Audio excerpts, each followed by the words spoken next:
All right. Got some moving pieces and parts, so see how this goes. So CoMotion Mobility Pioneers is a new global startup platform focused on innovative solutions and real advances in critically important areas of mobility.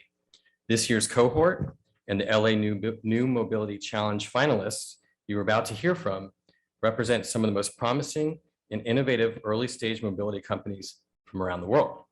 So I'd like to first introduce our judges who are sitting down front so they can see the presentations. Matthew Melling, Trade and Investment Officer at the UK Department of International Trade. Boris von Bormann, Founder and Managing Partner at Renew Ventures. Meg Arnold, Senior Vice President of Market Transformation at Lacey. Damian Scott, CEO and Founder of Marion. Elizabeth Reynolds, Accelerator Program Director at Starburst. And Laurent Garrigue, journalist and representative of Mobility Makers. Thank you all for joining us today. So each finalist will have 6 minutes to pitch the judges, who will then have 4 minutes of Q&A time. I'm gonna keep it rolling. So our first session includes 3 of the finalists: Charger Help, City Data, and Enso. Charger Help, you are up first.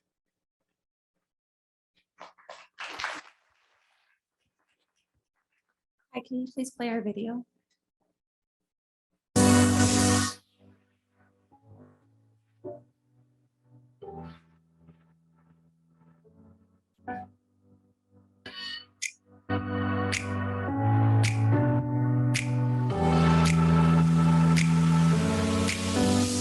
At Charger Help, we are setting the standard for fixing electric vehicle charging stations. And we're doing it 2 really cool ways. 1, we're utilizing technology in order to enable on-demand repair of EV charging stations. And 2, we're providing real green jobs to folks all across the United States. The great thing about the Charger Help training is that it's only 3 weeks. The first week, all of our technicians get their safety license. The second week, we teach them the ins and outs of open charge point protocol, which is just the language that every single charging station speaks. And in the third week, we bring them all here to our headquarters in Los Angeles to give them the opportunity to meet with our customers in order for them to get hands-on training.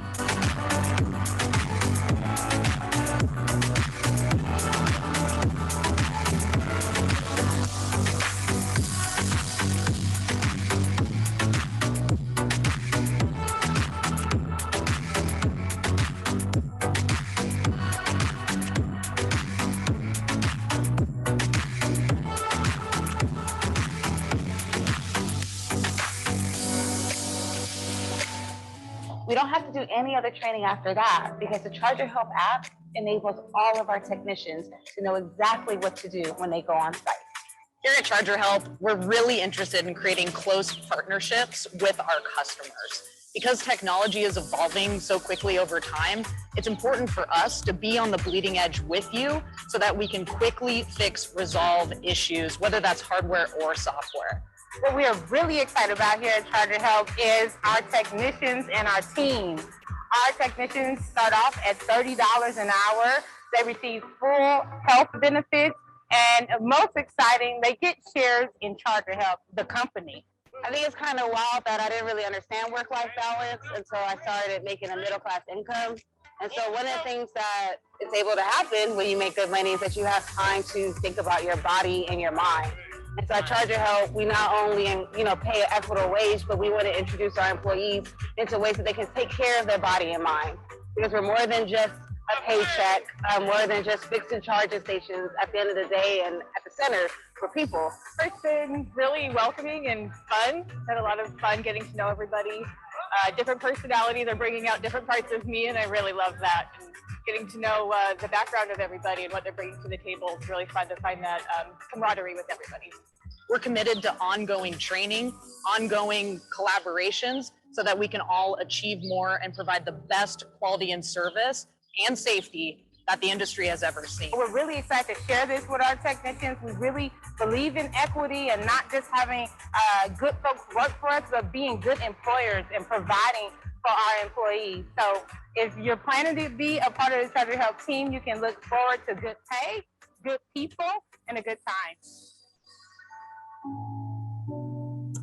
Good afternoon. My name is Camille Christina Terry. I'm the co-founder and CEO of Charger Help. When in January 2020, Yvette and I set out to solve really two interesting problems. One was that EV charging uptime and reliability. We were seeing that 25 to 30% of the current installations were inoperable. We were seeing that stations could be found offline for 30 plus days. And we were seeing that 80% of those issues were non-electrical. The second problem was that while our industry yearned for this just transition, when we looked to see what were the good green jobs, it was really hard to find them. And we knew that technology could solve both of these problems. And we were right. Today, through the Charger Help app and platform, we've been able to partner with the nation's largest EV charging OEMs and network providers to increase EV charging reliability across the United States. And we've been able to transition ex-oil and gas folks into good paying jobs in under 3 weeks. As we look towards our future, we are proud to build on our assets, a base of about 20,000 charging stations, and expand past our current markets of 11 states. We champion protecting our nation's investments, and we aim to set the standard for reliable EV charging stations. Thank you so much for your time, and I welcome any questions.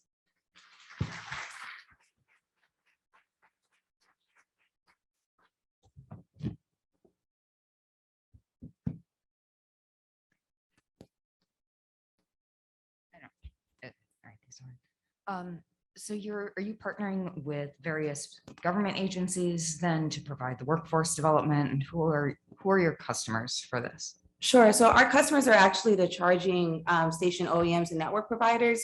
And then through our workforce, we actually get them from workforce development centers, programs, and agencies. And what do you need to scale efficiently as we look at this next infrastructure bill and the expectations for growth in this sector? Sure. Our largest barrier today is policy.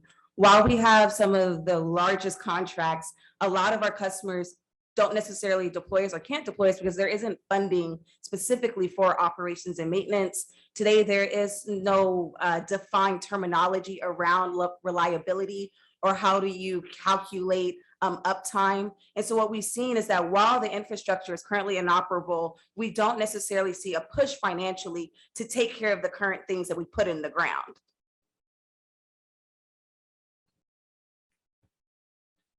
Just two questions. The first one is, where do you plan to expand in the States? You said 11 states, but there are so many using now electric cars. And the second is it difficult to find a workforce? Sure. So for your first question, we were very strategic on how we expanded. So in order for us to support a full-time technician, so these technicians are employees of Charger Help. So in order to support a full-time technician, we have to aggregate about 200 to 300 or so charging stations. So while we do have national contracts, we only stand up a state in regards when we can actually support a full-time worker. And then when we look at, sorry, your second question was? Is it difficult to find some workforce? So the crazy part, it's not difficult at all. When we went out to hire our first batch of 20 technicians, we had 1,600 people apply. What we see is that we have a very unique opportunity with this just transition to remove barriers to find good talent and to reimagine how do we qualify somebody to transition into a new workforce. And by paying special attention to that, we've been able to actually garner a larger pipeline.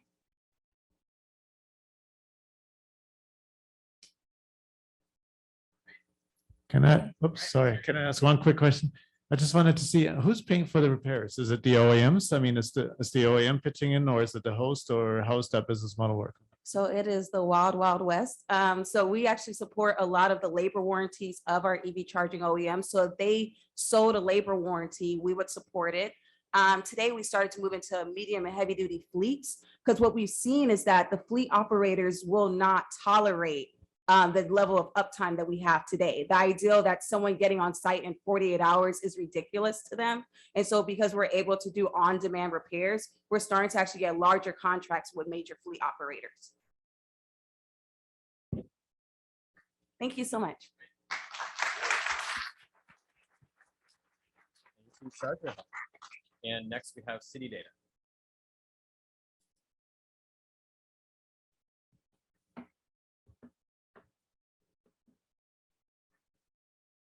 Good afternoon.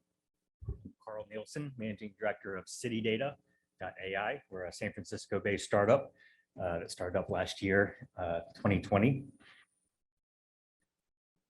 And every question that we start out with our clients is we ask them, do you know how many people are in your city today? And majority of our clients don't know the answer.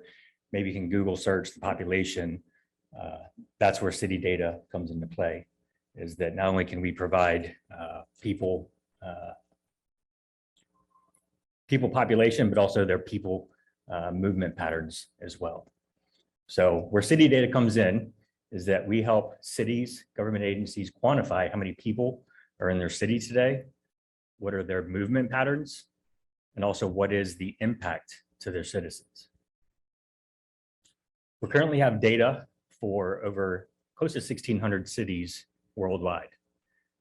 Using the data from crowdsource sensors like GPS, Wi-Fi, and Bluetooth, we're able to support our clients across a variety of different use cases to help them dig a little bit deeper in how to solve these challenges, but also to, again, kind of focus on recovery after COVID and look at some of these new initiatives that are obviously in the news.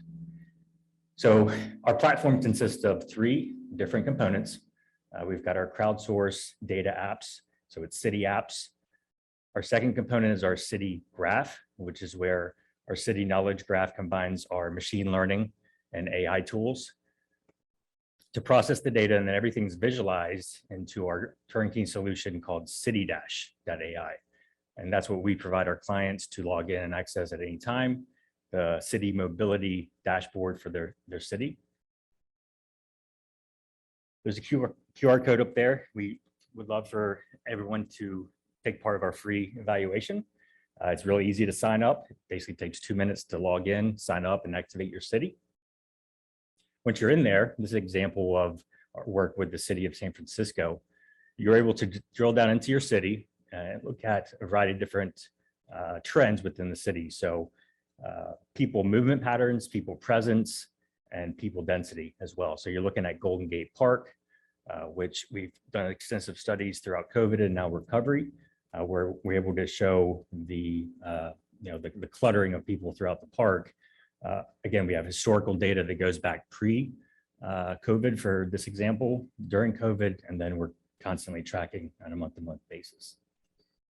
You can also look at place visits, where the people went within the park, how long they stayed there. Everything is broken down and aggregated at an hourly level, and all of our data is uploaded on a daily basis to the platform. The most kind of exciting piece of this is the people movement patterns. So we're able to take trip origin and destination patterns from that specific block and where those people came from throughout the city. So obviously this was a huge success throughout COVID, but now it's part of our recovery operations and doing this at a global scale as well. Further use cases is to track economic activity for points of interest, businesses, where are people going, where businesses closed down, measuring building occupancy, where businesses or buildings that were maybe struggling or occupancy rates are low, looking at investment portfolios. We also do a lot of work with EV companies to determine where to put their fleet, where to put their IoT infrastructure, and also where to track where the people are coming and going for activity.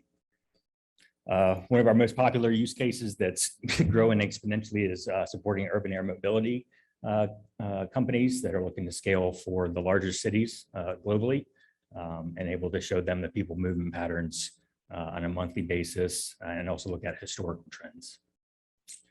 We're a global company, so our platform is translated into 7 different languages. Again, built to scale. It's turnkey. Pricing is very simple, easy. We give free data. So if you have a use case or a particular need, we love to partner and collaborate with you. We always offer 1 month of free data, and then you can do a variety of different options as pay as you go. And then larger scale initiatives are more subscription based. Here's a quick snapshot of some of our clients. And again, from a global standpoint, US, LATAM, Asia Pacific, and Europe is our main focus. We just closed our first client in the Middle East last week. We've got a spectacular team headquartered in San Fran, but we're also global to support our global clients. In the news, we've been recognized and won already several different awards, even after being a year old. We're known as one of the top GovTech companies through Amazon and Google Cloud. And we've been spending the last 2 months, we've actually been working on a private initiative with the National Geospatial Intelligence Agency, working on some classified problems that they're trying to solve from a global standpoint as well. So that's definitely been a lot of our time and focus over the past few months, and excited to see where that goes. So in a nutshell, this is our mission. We're right now about 1,600 cities worldwide. Our goal is to be supporting over 5,000 cities worldwide by 2025. Here for questions.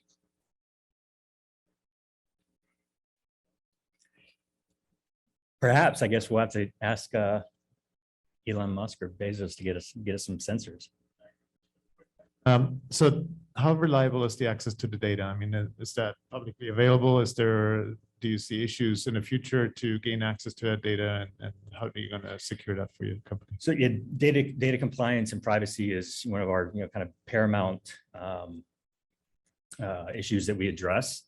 All of our data is anonymized. So once it's represented into the platform, everything is anonymized. There's no identifiable information about that. So we stay on top of all the trends from a global privacy standpoint.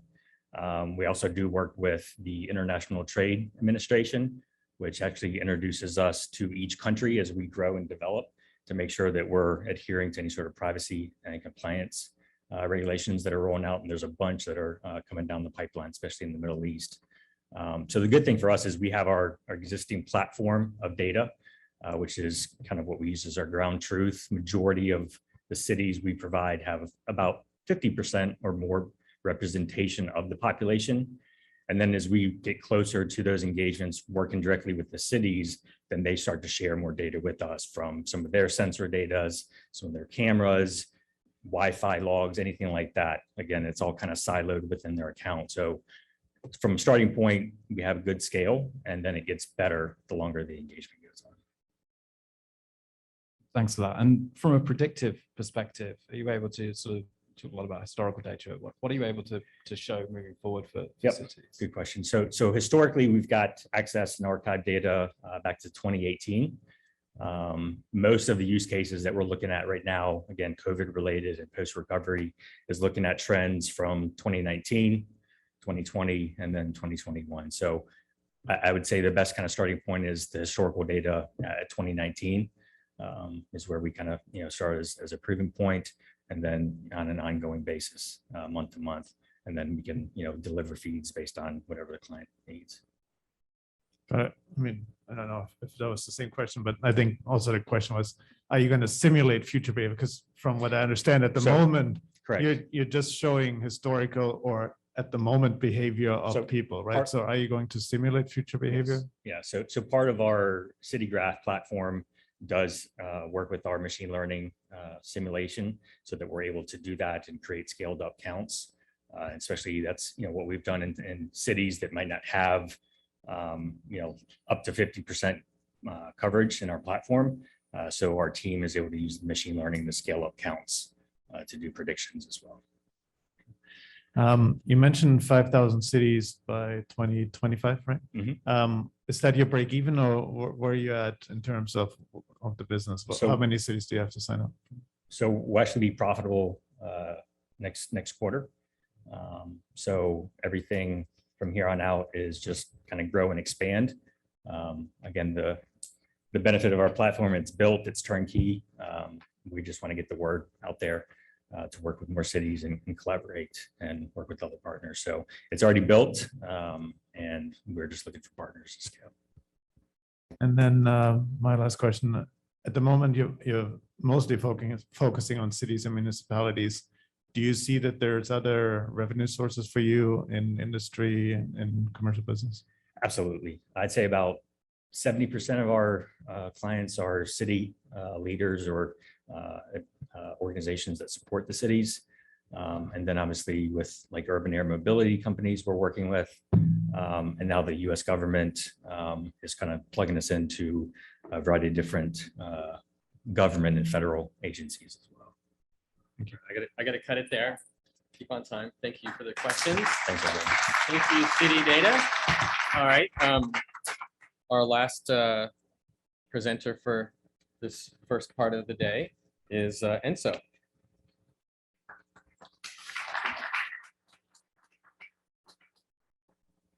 Good afternoon, everyone. Try to do this on microphone. So, my name is Camilo Arlenson. Oh, fine. Hear me there, right? Okay. Okay. No worries. Can you hear me there? Perfect. So, my name is Gunnlaugur Erlendsson, and I'm the CEO and founder of Enzo.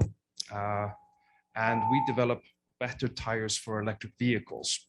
And the reason we do that is because tire pollution is the biggest auto scandal that nobody is talking about. So everyone wants clean air and clean oceans, but we will never get there unless we address tire pollution, because it's not only is it enormous, but it's actually a growing problem. Now, when we are talking about tire pollution, we're talking about the fact that tires are made out of fossil fuels, even on electric vehicles. And when they wear, they generate microplastic pollution that both impacts air quality as well as microplastic pollution in our oceans. And at the end of their short life, tires are also burnt, so releasing enormous quantities of CO2 at that point. So we're already at the point where we're breathing in more tire dust than tailpipe dust. We're already at the point where tire pollution is the largest source of these microplastic pollutions in our oceans from the Western world. And we make 2 billion tires every single year, which most of them get burned for energy. And what is actually more surprising than these figures is actually that electric vehicles generate even more of this pollution. So while we are actually need to move to electrification to address climate change, unless we solve this problem, we're simply going to go from bad to worse. So the part of the problem is, of course, the nature of the tire industry. Over half of all tires are made by only 5 companies, but they sell them into a distribution model of wholesalers, retailers, etc., which actually are all incentivized to sell more units rather than miles, which actually leads to lower quality and therefore higher pollution. And this is what we are looking to solve. So we are developing better tires for electric vehicles to address in particular the tire pollution aspect of those vehicles being more pollution per mile than on ICE vehicles. If you look at the numbers, that 20% is what Morgan Stanley predicts the number is. The 50% is actually what Richard Kramer of Goodyear tires, but he presents it as a business opportunity. This is an environmental calamity.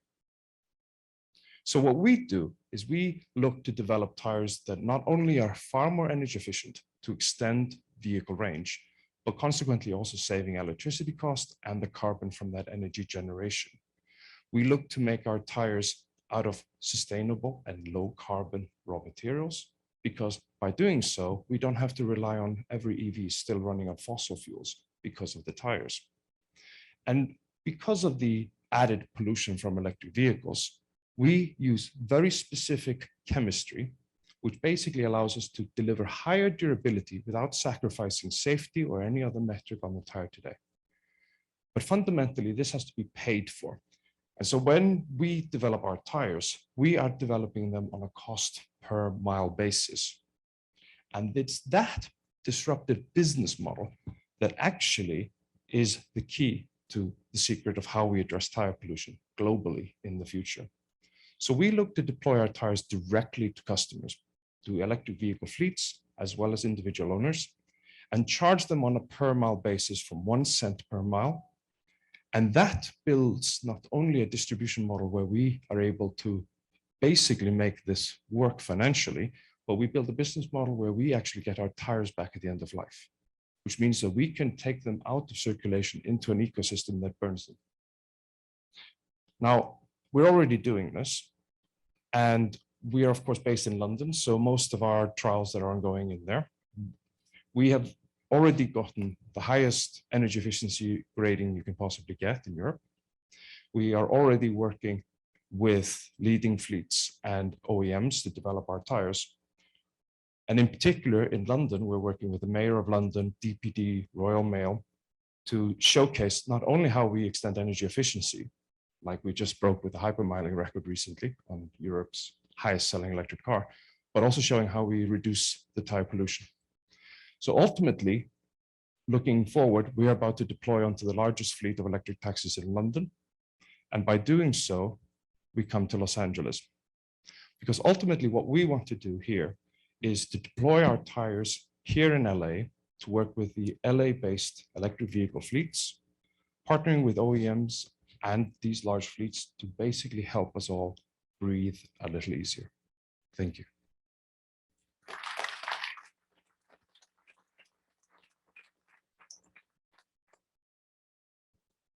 Oh, it does work.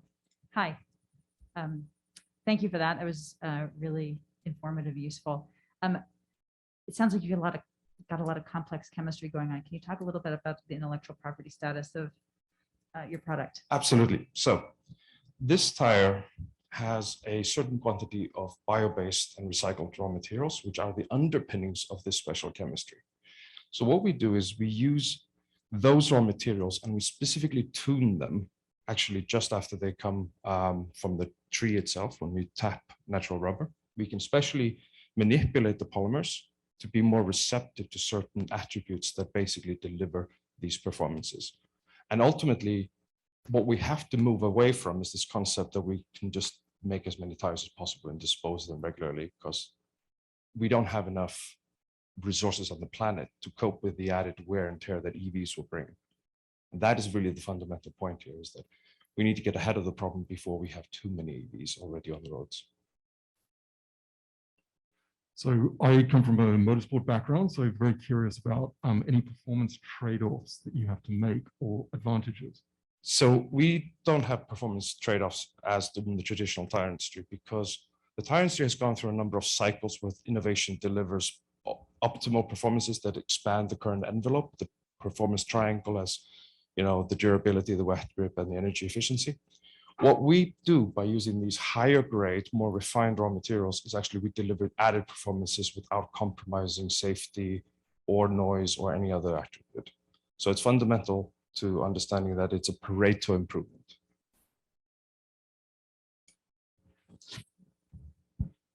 Just had another question. So you charge on a per mile basis. How do you get the data on how many miles a customer has driven? Do you have to partner with OEMs or put a device in the vehicle? It's irrespective of how many miles they drive or the number of fleets that they operate. But for example, in the DPD Royal Mail trial, we have over 20 vehicles with DPD and Royal Mail each. And with the London taxi fleet trial, we have about 150 vehicles. So with that, it's very scalable. What's also very helpful is that tires for electric vehicles have certain commonalities. So we can use basically the same technology across multiple platforms. And of course, when you're looking at autonomous vehicles in the future, you know, Waymo's predicting up to 100,000 miles per year. Currently, that's about 3 to 4 sets of tires. And that means that Google in the future is going to be the biggest polluters in cities unless they deal with this. Looking down the road, no pun intended, you and reflecting on your both your comment that tires as a service, selling to fleets and direct to individuals, given the anticipated and necessary ramp up in EV sales, many of which will go to individuals, how do you intercept the fact that all of those new EVs come with tires? Yes, so that's why we work with the OEMs. Okay, I missed that point. Thank you. So this is why we are already developing for specific OEM platforms, specific tires that not only enhance the range of those, but in particular the durability. Because a number of the OEMs are already quite worried about this because they don't want, of course, to sell EVs that increase air pollution and microplastic pollution. So many of the OEMs are on the front foot here. Quick question for you. You mentioned the companies that are out there, Goodyear, Michelin, and all the other ones, which are quite significant. What's the barrier of entry for them to look at your business model and just take you out or develop similar technology in that? So well, Michelin's a good example. They got 60 factories around the world. The average age is over 30, and they don't have all the latest technology to actually deliver this. We work with a brand new tire company that has the latest, greatest state-of-the-art facility that we can actually produce these in, so you can't do it everywhere. The other thing, of course, which we have to take into account, that the tire dealers are the ones that actually rule here, because they can just say, well, we don't want to sell those. And that's why we leapfrog them. It's only by leapfrogging the tire distribution network, which is incentivized by selling units, is how we make the change. And in the US, 2/3 of every tire sold is not sold by the big majors selling through their dealer networks. It's sold by independents. All right, I'm gonna have to cut it there. So first off, let's give a huge round of applause for these three amazing companies.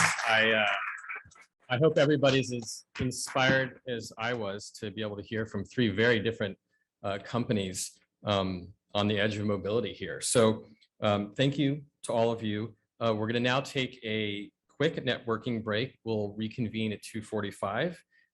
At that time, there'll be a fireside chat and then more pitches after that. So coffee is above registration, and we'll see you all back here very soon. Thank you.